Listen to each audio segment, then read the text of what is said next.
My maternal ancestors were all from SORCERER, an island of the Philippines, historically known to be the center of sorcery and witchcraft in the country.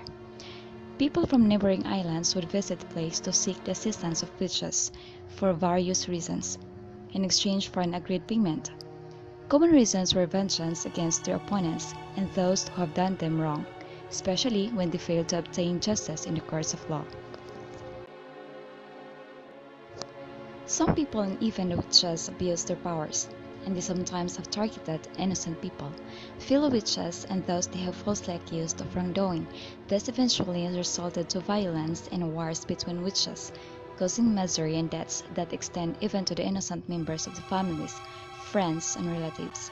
These evils give the witches bad reputation, and because of the harm and danger that sorcerer created, the modern government carried out systematic persecution of witches and the suppression of the practice of witchcraft.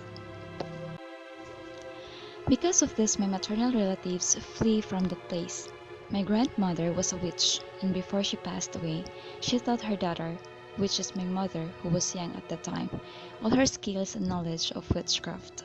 But my mother later abandoned this practice because she was afraid she might be tempted to do evil, which is contrary to her new beliefs and good principles. She wanted a new life, free from its danger, so she went to Manila and lived there. She eventually met her future husband there, my dad, and their love gave me birth. But my mother kept a secret her past to us at the time. We lived an ordinary life until we have decided to move to my dad's home province, Camiguin, which happened to be a neighbor province of SORCERER. In Camiguin, I continued my secondary education studies, and when I studied in college, I took a Bachelor of Science in Chemistry. One time, our neighbor suddenly suffered a terrible disease. It was the son of my parents' closest and most trusted friend.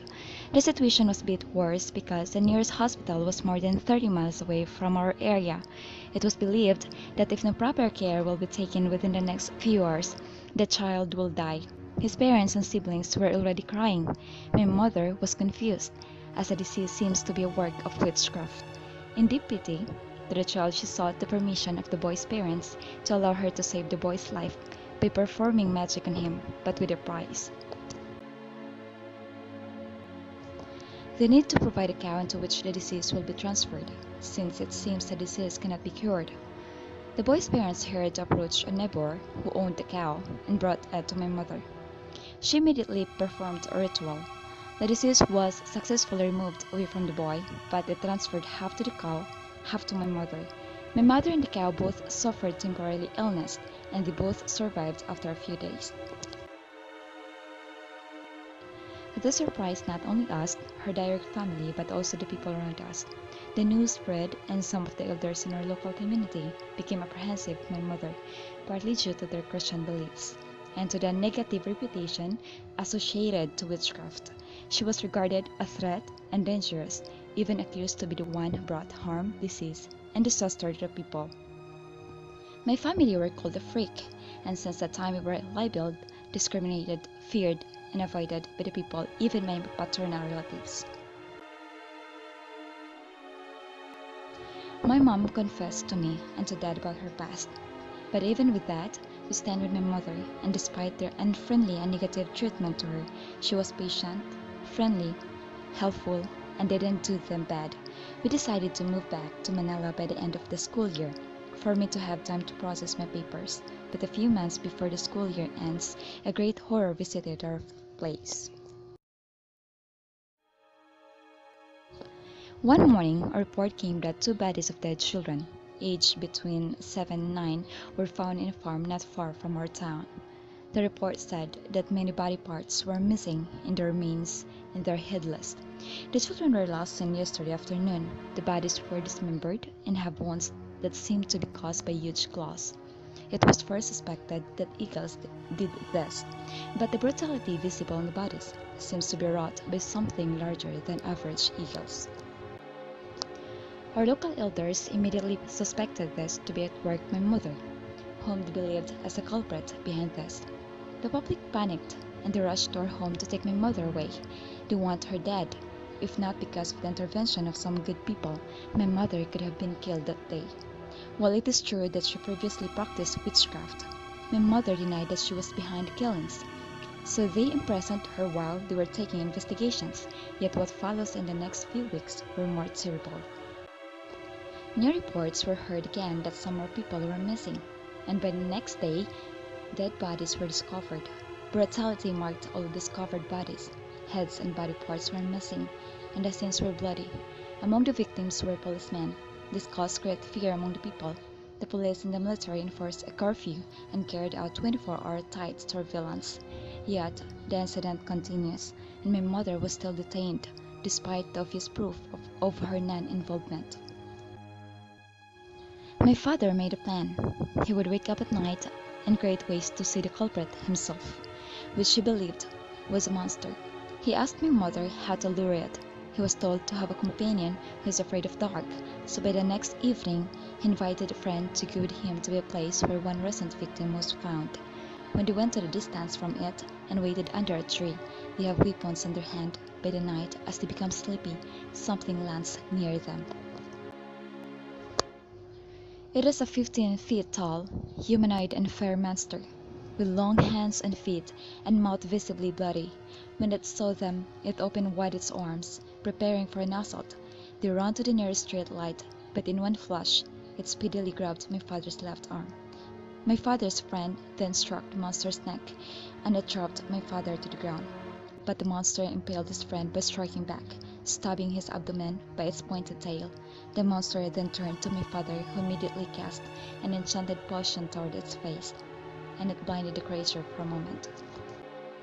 My father then took his weapon, but the monster held him again, like a child holding a doll by his own 2 hands. It opened wide its mouth and was about to swallow his head when a loud sound suddenly echoed. It was 3 military men firing their gun to the creature's head.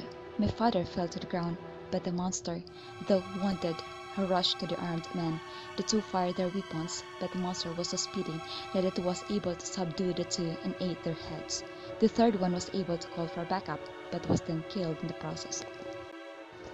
My father took his friend to the street light. The monster then turned back against them and ran toward them. As the monster gets near them, a fast-running vehicle out of nowhere hit the monster, which thrown it away to a distance. The monster temporarily lost consciousness, giving enough time for the rescuing military and the police backup to arrive. As they came, the monster stood up, and the armed man fired at the monster. However, it fastly escaped the place, though sustaining some wounds. Some of the men tried to track the monster, but it was able to outrun them. My father was able to convince the authorities about the innocence of my mother, and that they need her help since the conventional weapons were unable to kill the monster. So they released her. My mother then rushed to home and collected some items needed for her spells to work. She took the weapon my father's friend had used and begged the authorities to face the monster herself by that night. They initially disagreed with this, but my mother was persistent and had convinced them of my necessity to see the monster herself.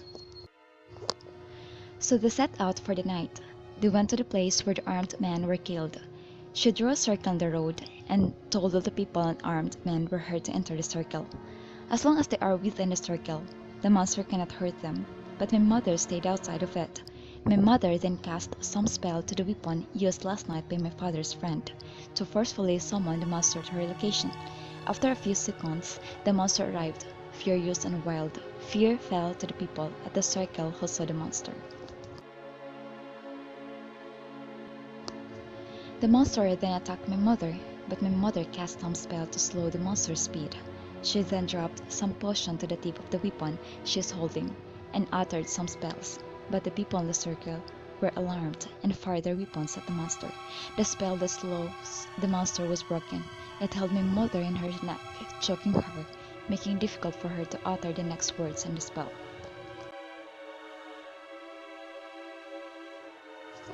As the monster opened wide its mouth to eat her head, she was able to strike its heart with a weapon in her hand.